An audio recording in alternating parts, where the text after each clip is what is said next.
To you, one of the biggest concerns with this deal is the fate of Christians and others held by the Iranian government for crimes against the Islamic government. Were any provisions made for the release of people like Pastor Saeed Abedini, who's being held simply for his Christian faith?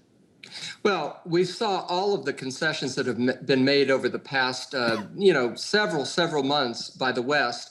And what that means is no matter what behind-the-scenes agreements may have been made, Iran doesn't have any intention of holding to any of them unless they want to, unless it benefits the mullahs themselves. Then we may see some action on that front, but it's not something that any signed piece of paper or any backroom deals are going to be followed through on.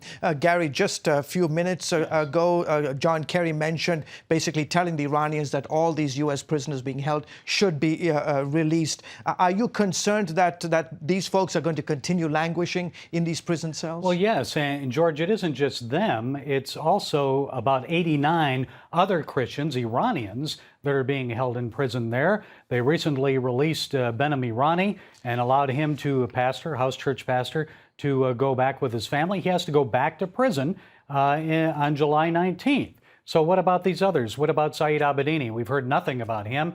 I'm afraid that things will continue. It'll be much of the same. The crackdown against Christians will continue there.